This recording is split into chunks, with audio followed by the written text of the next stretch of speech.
भाई साहब, ओ भाई साहब, क्या भेड़ आप ही पालते हैं? हाँ, हम ही लोग पालते हैं। पर आप लोग? हम लोग सीआईडी से। सीआईडी? जी हाँ, सीआईडी।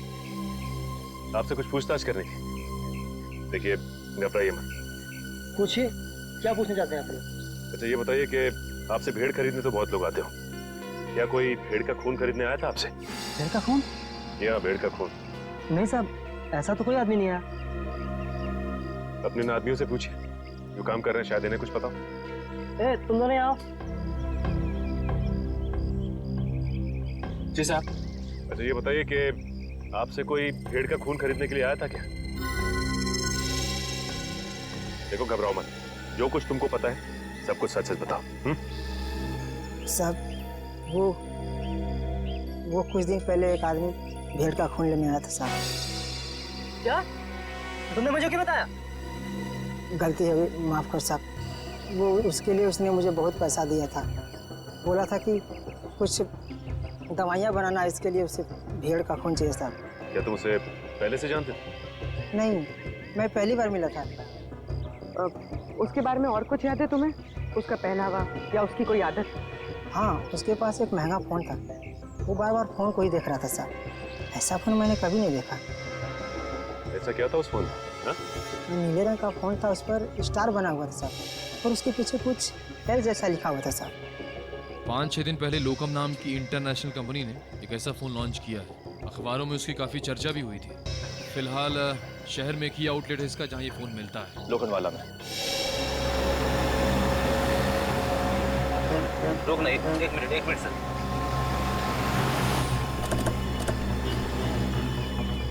सर, ये उस मोबाइल कंपनी की दुकान है जिसके बारे में सचिन सर ने फोन करके बताया था। सुनिए भाई साहब, हमें एक मोबाइल के बारे में कुछ जानकारी चाहिए जो हाल ही में मार्केट में आया है आपकी कंपनी का। कहीं आप लोकम की बात तो नहीं कर रहे हैं? हाँ, लोकम का नीले रंग का फोन, पीछे एल लिखा हुआ और आगे स्टार बना हुआ। कहीं आप इस फोन की बात तो नहीं कर रहे?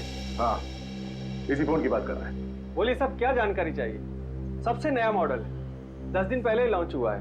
आपको चाहिए तो अभी से बुक कर दूं? नहीं, हमें खरीदना नहीं। हमें ये पता करना है कि ये फोन किन किन लोगों ने खरीदा है। हमें उनकी लिस्ट चेक करनी है। पर क्यों साहब? देखिए, हम सीआईडी से और एक खून के सिलसिले में तहकीकात कर रहे हैं। जी बिल्कुल। अभी तक हमने सिर्फ 12 पीस ही बेचे हैं, कस्टमर का रिस्पॉन्स देखने के लिए।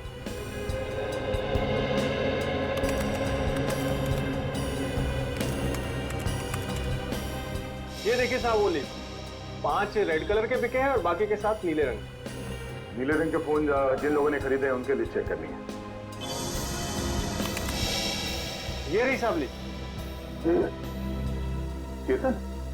लेकिन चेतन तो उस न्यू एज रॉक बैंड का मेंबर है। वो भला अपने ही आदमी का खून क्यों करेगा? ये तो चेतन ही बताएगा। फिर घर चलते हैं। जरा इस चेतन का एड्रेस है।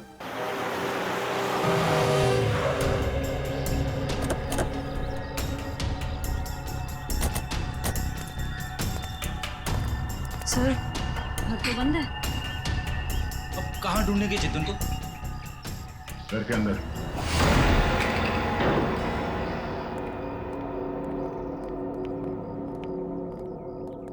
घर के अच्छी तरह से तलाशी लो, देखो कुछ मिलता है क्या।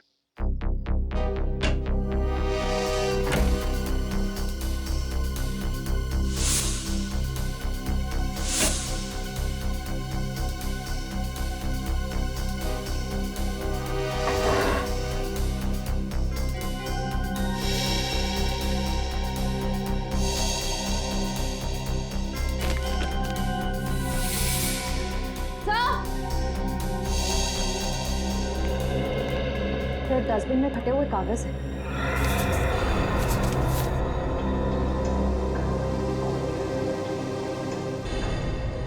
ये तो कोई ड्राइंग जैसा है। लगता है चेतन ने कोई ड्राइंग बनाई होगी और घर से निकलने से पहले इस कागज को फाड़ के चला गया होगा। टुकड़ों को जोड़ के देखते हैं, पता चल जाएगा इस चेतन ने क्या ड्राइंग बनाई थी।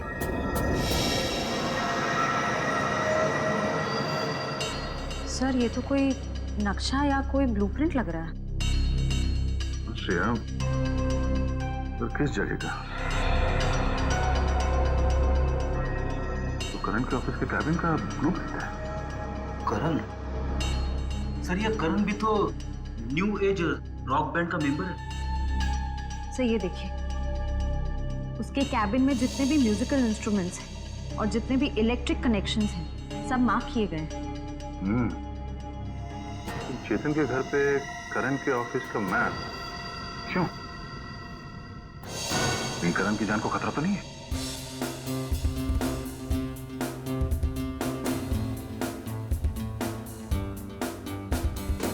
रोकी सर की बहुत याद आती है। उनकी आवाज में एक अलग ही जादू था। हाँ यार, वो एक अच्छे कलाकार ही नहीं बल्कि एक अच्छे इंसान भी थे। सीआईडी यहाँ हमारे ऑफिस? करण कहाँ है? बात क्या है सर? हमें कुछ जरूरी बात करनी है उससे। सर वो तो बाहर गए हुए। कहाँ गए? सर पता नहीं सर। अजीब बात है सर, स्टाफ को बिना बताए करण कहीं चला गया। करण का कैबिन कहाँ है? हो रहा सर। ठीक है, चलो। सर रुक जाइए सर। सर करण सर के कैबिन में जाना मना है सर। चुपचाप मुंह बंद करके यहाँ पे खड़ा रहे। सीआईडी के काम में दखल देने का अंजाम जानते हो तुम? मगर सर करण सर ने कहा अंदर केबिन में खतरा है, इसलिए सर किसी को वहाँ मत जाने देना। खतरा है? हाँ सर। फिर तो जरूर जाना पड़ेगा।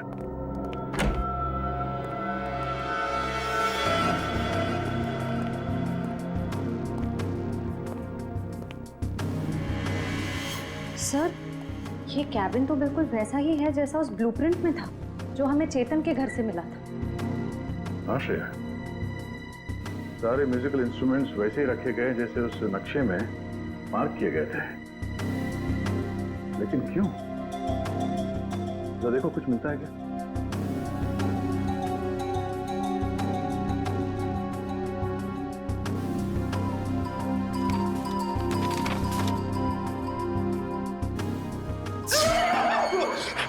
जाओ बेटी। सर गिटार में करंट है। गिटार में करंट है? अरे नहीं सर, सर रॉकी के खून में करण का हाथ है, इसीलिए उसने जानबूझ के ये वाला सेटअप अपनी कैबिन में बनाया ताकि वो शो में होने वाले खून की प्रैक्टिस कर सके। सर ये स्केच देखिए, इसमें म्यूजिकल इंस्ट्रूमेंट्स और इलेक्ट्रिक कनेक्शंस बिल्कुल वैसे ही हैं जैसे उस शो में थे। स्टेज और बैक स्टेज में भी सब ऐसे ही फिट किया गया था। ये सारा मामला समझ में आ रहा है। करण और चेतन इन दोनों ने मिलकर रॉकी का खून किया है। मगर सर करण सर ऐसा क्यों करेंगे सर? वो तो पता चल ही जाएगा। पहले ये बताओ, इस कैबिन में करण के साथ कोई और भी आया था? नहीं सर, वो तो हर वक्त काम में बिजी रहते थे, दिन रात अगले शो की तैयारी में ही लगे रहते थे। सर उन्हें तो किसी से मिलने की फुर्सत तक भी नहीं थी। पर सर उसने कहा था कि उसका गला खराब था, इसलिए उसने रॉकी के साथ उस शो में परफॉर्म नहीं किया। वो सब एक झूठ था। उसने हमारे सामने नाटक किया। उसने रॉकी का खून किया और रॉकी को रास्ते से हटा दिया, और अब अपना अलग से शो प्लान कर रहा है। करण का अगला शो कहाँ है? सर पूना में। पुणे में?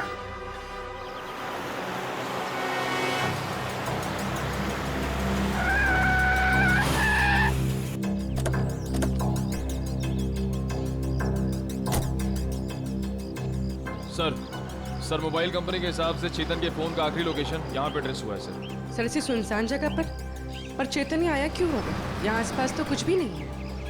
कुछ तो जरूर है। हो सकता है चेतन यहाँ पे किसी से मिलने आया हो और उसके बाद यहाँ पे आके कहीं छिप गया। पर सर अब हम चेतन को ढूंढेंगे कैसे? वो देखो सामने छोटी सी दुकान दिख रही है, वहाँ चल के पूछते हैं।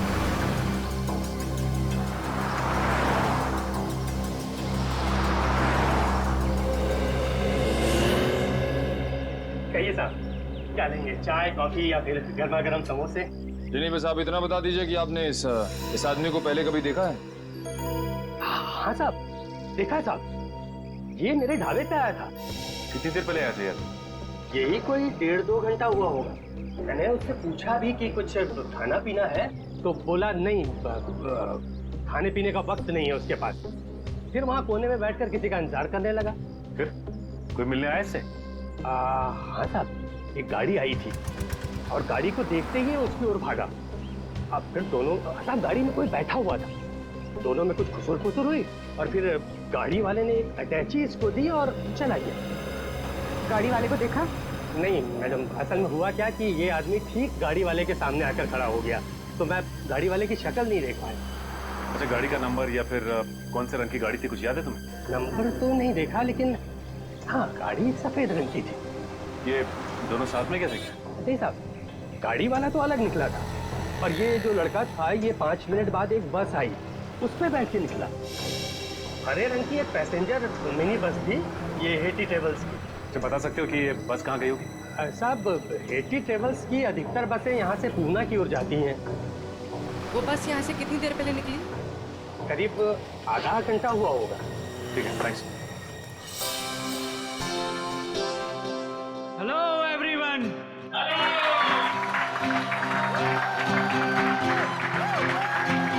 तो आखिरकार वो दिन आ ही गया जिस दिन का आप सबको बेसब्री से इंतजार था। तो अपने दिलों को थाम के बैठिए, क्योंकि अब आपके सामने आ रहे हैं आपके दिलों की धड़कनों को तेज करने the one and only mister करण।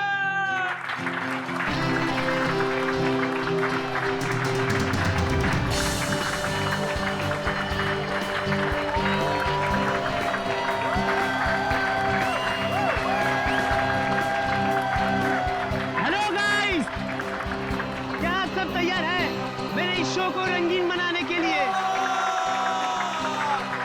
क्या आप सब मेरे साथ झूमेंगे? मेरे साथ गाएंगे भी?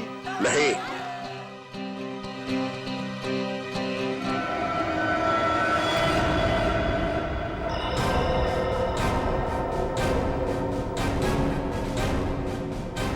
सीआईडी यहाँ?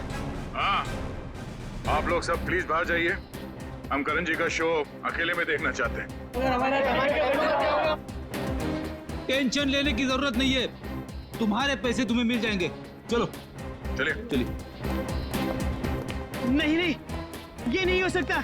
रुक जाइए आप सब लोग, ये मेरे जिंदगी का पहला शो है। मैं लोगों को बता देना चाहता हूँ, मैं ही नंबर 1 रॉकस्टार हूँ। तुमने तो कहा था कि तुम्हारा गला खराब है, अब तुम गाओगे कैसे? वही तो, बेसुरा गाने से तुम्हारा नाम खराब हो जाएगा। देखिए, वो तो मैंने कुछ नहीं किया। तुमने हमसे झूठ बोला कि तुम्हारी तबीयत ठीक नहीं है, इसलिए तुम रॉकी के साथ स्टेज पर नहीं थे। पर सच तो ये है कि रॉकी को तुमने मार डाला और अब खुद रॉकस्टार बनने चले हो, हैं?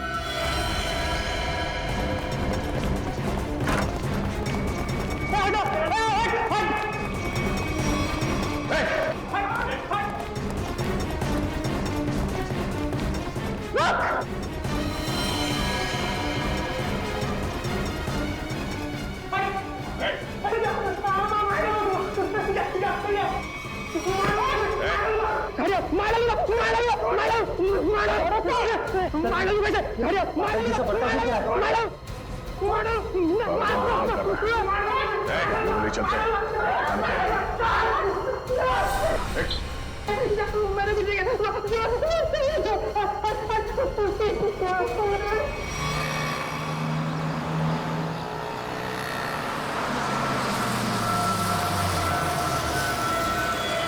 चलो चलो सब लोग उतरो, लाद स्टॉप आ गया। चलो चलो सब लोग उतरो, लाद स्टॉप आ गया। चलो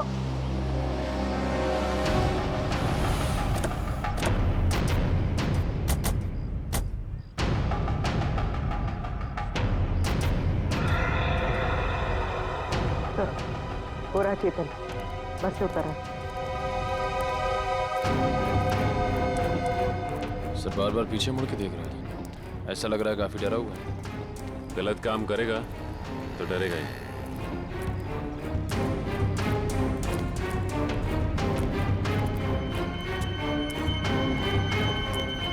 ठीक है।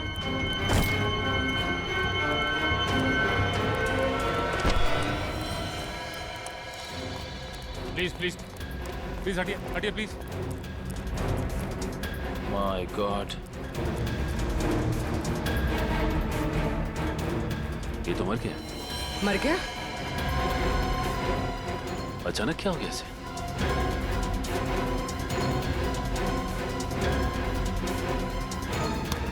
सर शरीर पे किसी भी घाव के निशान नहीं। फिर इसकी मौत हुई कैसे?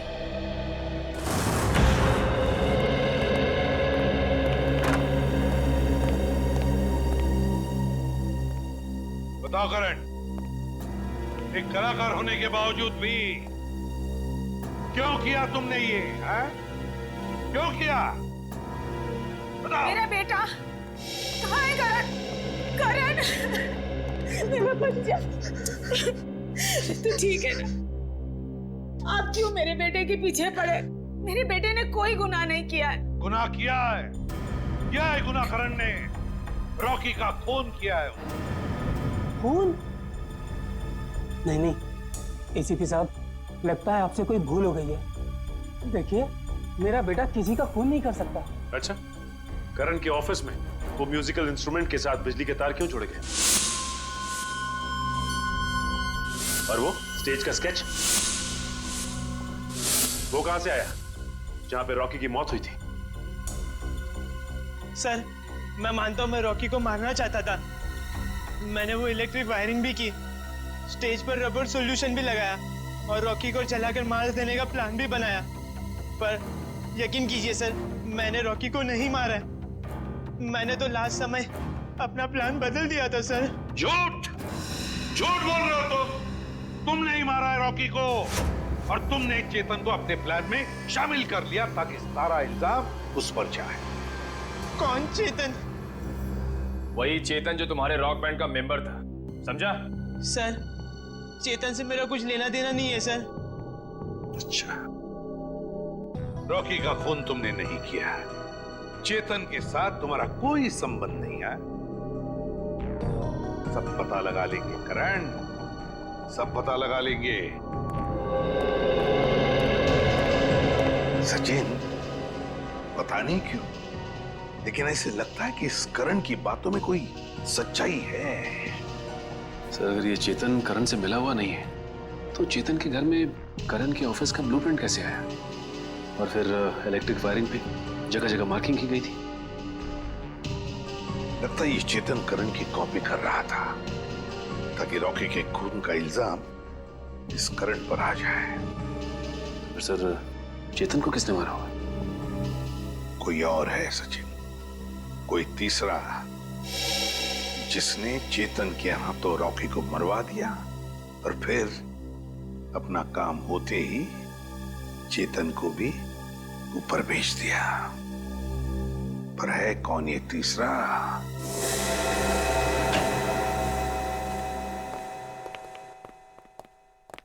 सौन के रेजिग्नेशन दे दे, इस्तीफा दे दे। क्यों दे दूं भाई इस्तीफा? क्योंकि तुझे अब तक पता नहीं चला कि चेतन को मारा कैसे। तुम्हें कैसे मालूम नहीं पता लगा पाया है? अरे यार, आधी बात पता चल चुकी है। तो फिर बता ना जल्दी। देखो, इसकी मौत जहर देने की वजह से हुई। क्या जहर देके? हाँ, जहर देके। अब जहर कैसे दिया गया है इस बात का पता लगना बाकी है। अभी पता लगता नहीं यार, 1 मिनट रुको ना यार तुम।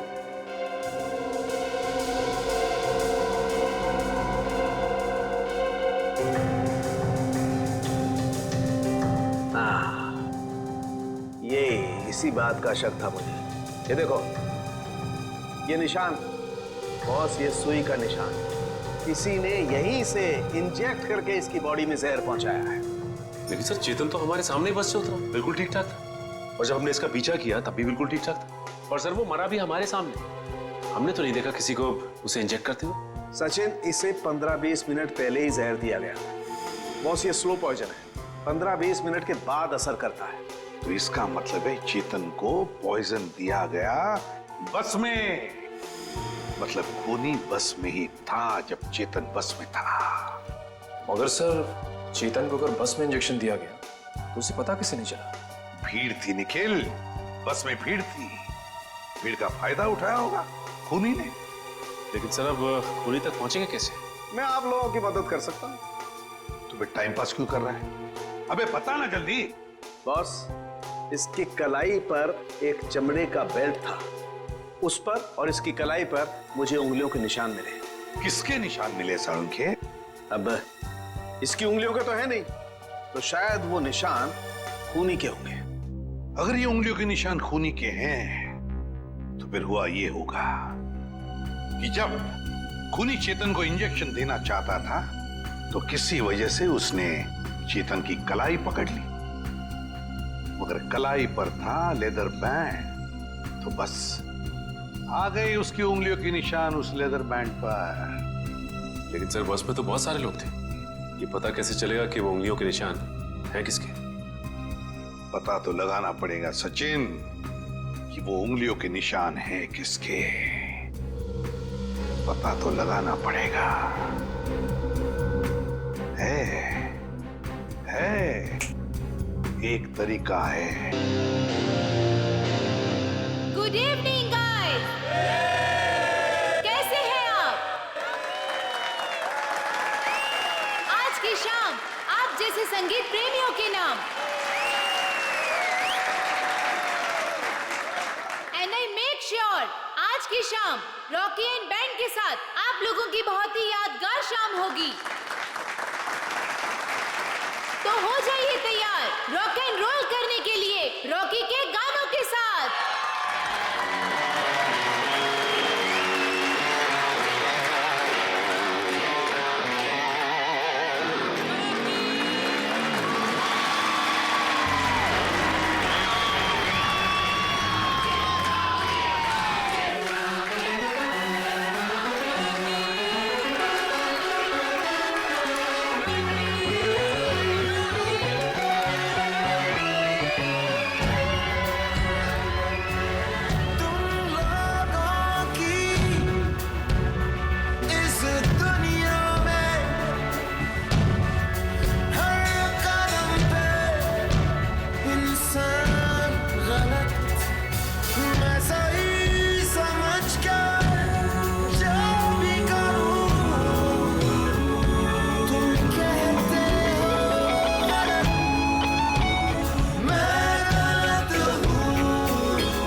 कमर के नीचे का हिस्सा पूरी तरह से जल चुका है सर।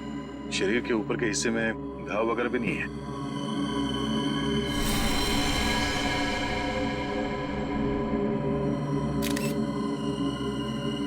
क्या स्टेज पे किसी भी चीज को हाथ तो नहीं लगा किसी ने?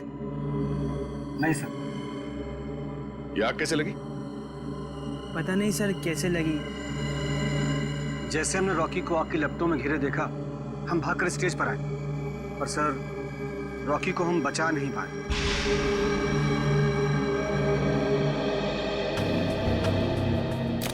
आप लोगों ने किसी को ये आग लगाते हुए देखा? नहीं सर। या कोई जल्दी हुई चीज स्टेज पे फेंकते हुए देखा किसी को?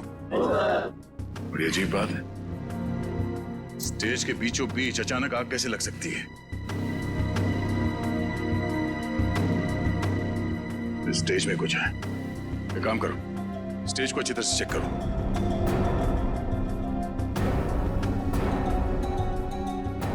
सर, हाँ? मैं कुछ कहना चाहती हूँ। क्या बताना चाहती हो?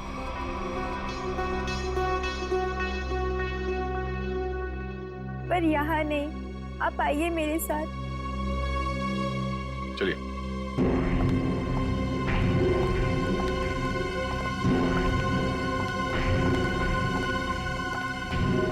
बोलो, क्या बताना चाहती हो? मुझे शक है कि किसी ने उसका खून किया है। किसने खून किया? कौन है वो? सर, वो कौन है ये तो नहीं पता, लेकिन कुछ दिनों से हमारे बैंड को धमकी भरे लेटर्स भेज जा रहे थे। धमकी भरे लेटर्स? हाँ, और वो सारे लेटर्स रॉकी के नाम पर भेजे जा रहे थे, वो भी खून से लिखे हुए। क्या आप हमें वो खून से लिखे हुए लेटर्स दिखा सकती हैं? हाँ सर, मैं अभी लेकर आती हूँ। प्लीज। सर, अगर लेटर्स भेजने वाले ने आग लगाई है तो इसका मतलब है कि शो के दौरान वो ऑडिटोरियम में मौजूद था।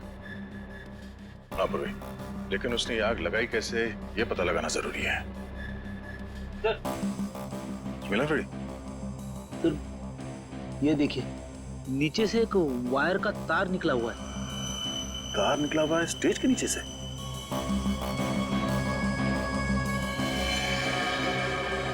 तो फिर ठीक उसी जगह पे जहां पे रॉकी खड़ा था जलने से पहले।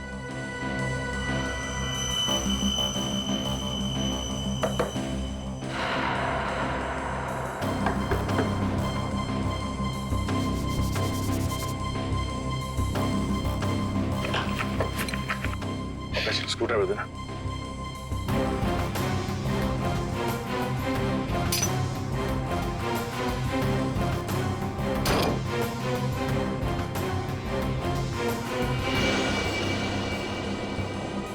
सर, नीचे तो एक कमरा है।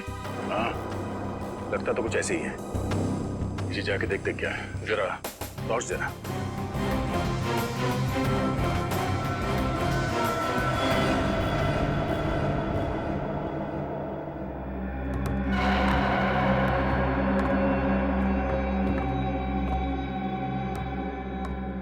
अरे ये कैसा छुपा हुआ कमरा है सर? पूरे कमरे में धूल मिट्टी पड़ी हुई है। ये कलाकारों के लिए अलग से बनाया हुआ कमरा है। यहाँ से स्पेशल एंट्री दिखाते हैं। सर, खूनी ने स्पेशल एंट्री के लिए बनाए दरवाजे का बड़ी होशियारी से इस्तेमाल किया है। सर ये देखिए, ये वायर ऊपर से नीचे आ रही है सर। ये वायर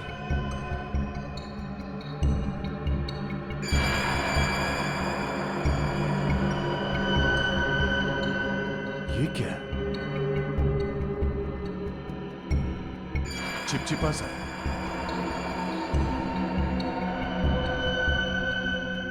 ये तो रबर सोल्यूशन है। सर, रबर सोल्यूशन यहाँ पर? हाँ, यहाँ पे क्यों? ओह, अब समझ में आया। ये सारा मामला है क्या? क्या सर? ये सब रॉकी को मारने का प्लान था। ये इलेक्ट्रिक वायर, ये रबर सोल्यूशन। रॉकी को मारने का प्लान? वो किसे? बताता हूँ फ्रेडी। पहले ये देखते हैं कि ये इलेक्ट्रिक वायर जाता कहाँ है।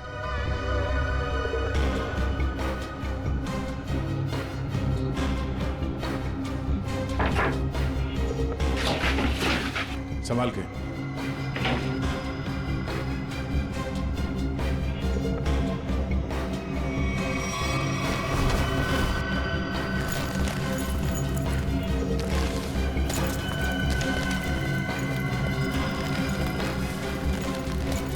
सर ये तो बैक स्टेज एरिया है।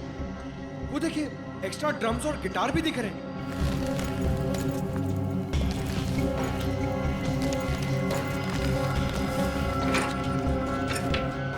ये देखो,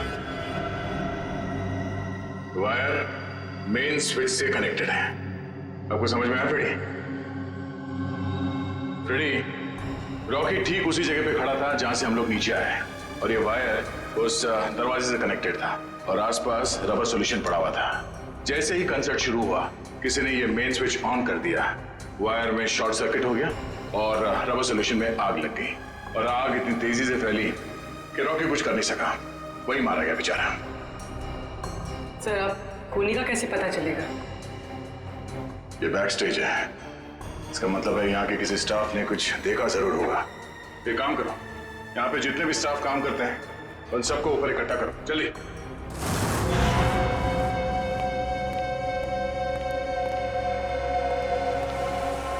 सब लोग आ गए? हाँ। अच्छा एक बात बताओ, शो स्टार्ट होने वाला था या फिर शो स्टार्ट हो चुका था? उस वक्त आप में से किसी ने स्टेज के पीछे जो कॉरिडोर है उसमें जो इलेक्ट्रिक स्विच बोर्ड है उसके आसपास किसी को देखा था? स्विच बोर्ड के पास? वो क्यों? क्योंकि किसी ने वायरिंग के साथ छेड़छाड़ की है और वही आदमी रॉकी की मौत का जिम्मेदार है। ओ नो सर, ये आप क्या कह रहे हैं? सर मैं तो स्टेज पर था रॉकी के साथ। और जो बैंड मेंबर्स परफॉर्म नहीं कर रहे थे वो लोग भी स्टेज पर खड़े थे रॉकी को चीयर करने के लिए।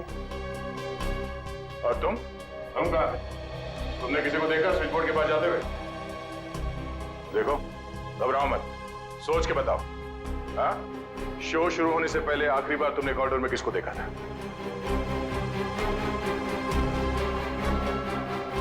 सर, इसे देखा था मैंने सर। करण, ये तुम क्या बोल रहे हो? सर मैं झूठ नहीं बोल रहा हूँ, इसे ही देखा था मैंने कॉरिडोर में यहाँ। अब बताओ मिस्टर करण, तुम कॉरिडोर में गए थे या नहीं? सर हाँ मैं गया था, लेकिन क्या करने गए थे तुम वहाँ? हाँ? तुम्हें शो में परफॉर्म नहीं करना था?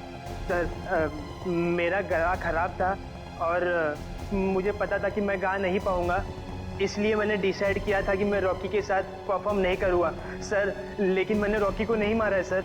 अच्छा सर, कॉरिडोर में और स्टेज के आसपास सीसीटीवी कैमरे लगे हुए। रेडी, तुम और पंकज सीसीटीवी की रिकॉर्डिंग चेक करो, पता चल जाएगा ये आदमी सच बोल रहा है या झूठ। सर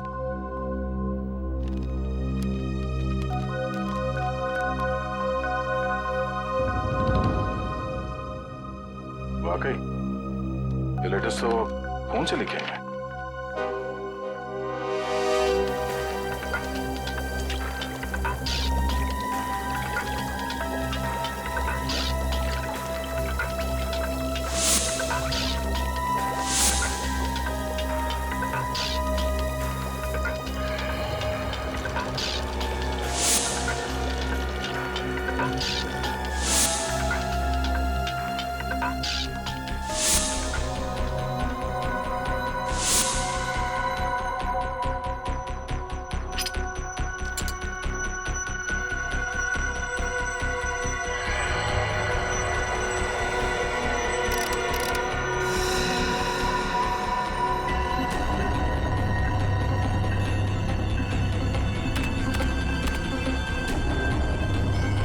माय गॉड, कमाल है यार, लोग धमकी देने का भी क्या क्या तरीका निकालते हैं। के किस सोच में पड़ा है तू? बॉस ये जो लेटर्स हैं ये खून से लिखे गए। तो इसमें कौन सी अजीब बात है? अजीब बात ये है बॉस कि ये जो खून है वो इंसान का नहीं है, जानवर का खून है। जानवर के खून से? हाँ, ये लेटर्स भेड़ के खून से लिखे गए हैं बॉस, भेड़ के खून से। भेड़ के खून से? और क्या पता चला? ये लेटर्स मैंने अच्छी तरह से स्टडी किए हैं। जिस किसी ने भी ये लेटर्स लिखे हैं वो बहुत ज्यादा पढ़ा लिखा इंसान है। सलून साहब, ये रॉकी के शरीर पे जले हुए के अलावा किसी और चोट या घाव का निशान? नहीं सचिन, इस रॉकी के शरीर को मैंने अच्छी तरह से चेक किया है और किसी किस्म का कोई निशान नहीं है। इस रॉकी का शरीर आधा जल चुका था और जलने की वजह से इसकी मौत हुई। सर, जिसने भी ये धमकी भरे लेटर्स भेजे हैं, सर वही खूनी है क्या? हाँ निखिल, जिसने भी ये धमकी भरे खत लिखे हैं ना, उसी ने खून किया है। पर एक बात है, भेड़ का खून मुंबई जैसे शहर में आसानी से नहीं मिल सकता। वो जरूर किसी जंगल वाले इलाके या फिर फार्म हाउस वाले इलाके से ही मिला है। तो हमारे शहर के आसपास जितने भी फार्म हाउसेज है, वहां जाकर के पता लगाओ, पूछताछ करो और देखो किसने भेड़ का खून किसी को दिया है या फिर बेचा है क्या।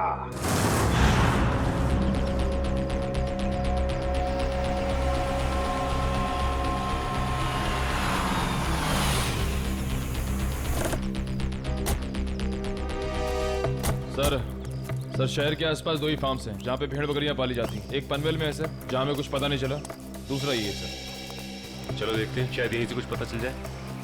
सर ये आदमी जो भी हो, उसने वो चिट्ठी भेड़ के खून से क्यों लिखी? पूर्वी, आदमी बहुत चालाक है, ये सब उसने हमें गुमराह करने के लिए किया है। वो देखो, उस आदमी से पूछते हैं। दोस्तों, आप सबका बहुत बहुत स्वागत है हैट्टी ट्रेवल्स के एनुअल लकी ड्रॉ में। 12 दिसंबर को हमारी कंपनी की सालगिरह थी और 12 दिसंबर को जो लोग हमारी कंपनी की बस में ट्रैवल कर रहे हैं, उन सबको मिलेगा एक तोहफा। मुझे तो इस कॉन्टेस्ट के बारे में पहले मालूम ही नहीं था। मुझे भी नहीं पता था, मैंने भी ये खबर अखबार में पढ़ी। देखते हैं आज सरप्राइज गिफ्ट क्या मिलता है। और उनमें से किसी एक लकी आदमी को मिलेगा जैकपॉट। जो कि है 2 लाख रुपए का। बस। लेकिन उससे पहले आपको एक छोटा सा काम करना होगा, और वो है ये फॉर्म, साधारण सा फॉर्म, वो आपको भरना होगा। तो फिर देर किस बात की है? आइए एक एक करके फॉर्म भरिए और अपने अंगूठे का निशान छोड़कर जाइए इसमें। ये लीजिए।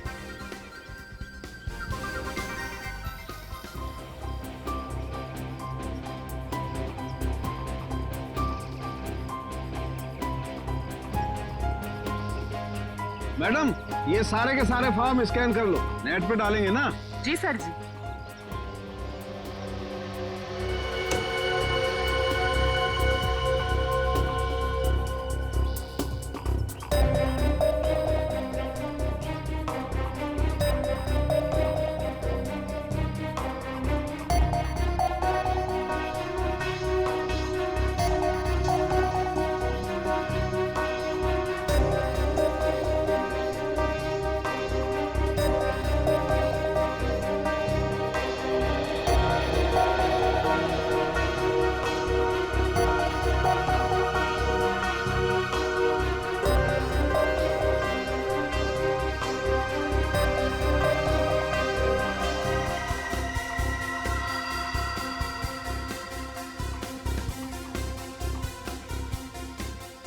सर जी, ये लीजिए, ये मिल गया आपका लकी विनर का नाम। आइए,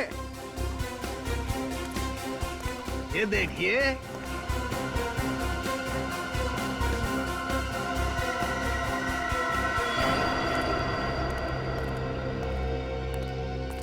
दोस्तों, आप सबका इंतजार अब खत्म हुआ। अब हम घोषित करने जा रहे हैं विनर का नाम, जो कि है मिस्टर जगन। मैं जगन हूं। मैंने जैकपॉट जीत लिया। मुझे विश्वास ही नहीं हुआ, मैंने 2 लाख रुपए जीते। 2 लाख! सर, कहाँ लेना है? आपके लिए हमने और भी कुछ सोच के रखा। उससे भी बड़ा सर? उससे भी बड़ा क्या सर? जेल का। जेल? जगन बाबू, सारी जिंदगी जेल में रहने का इनाम। ये कैसा मजाक है? मैं जेल क्यों जाऊंगा? मैंने ऐसा क्या किया है सर? चेतन का खून किया है, जहरीली सुई चुभोकर। मैंने खून?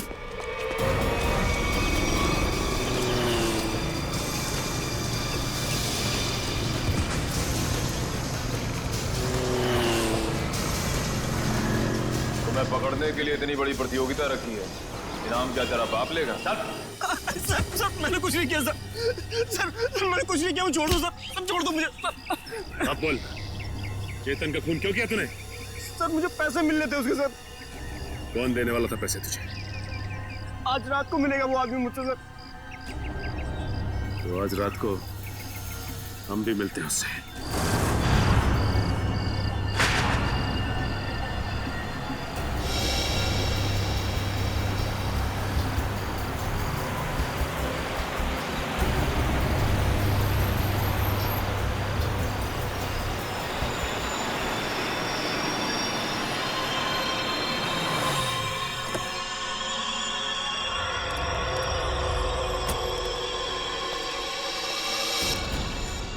राम सेठ, वक्त के बहुत पाबंद हो तुम, मुझसे पहले यहाँ पहुँच गए।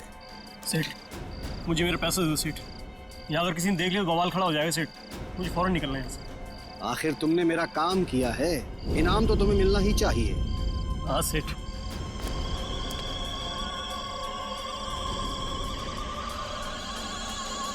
ये रहा तुम्हारा इनाम, देखना चाहोगे?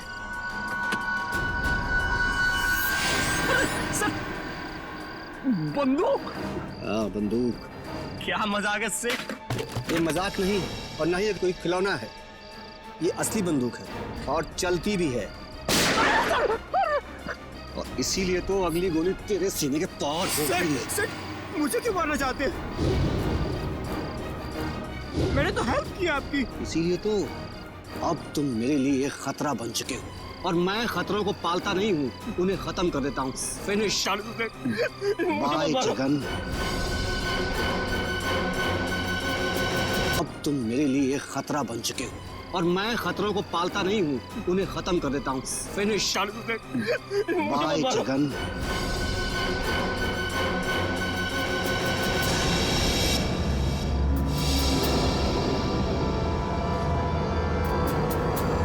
परिमल जी,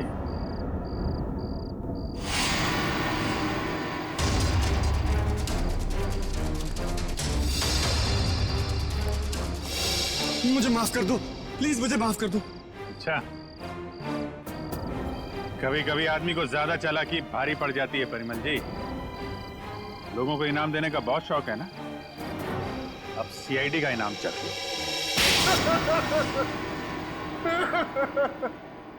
हाँ, मैंने ही मारा रॉकी और चेतन को। क्यों? हाँ?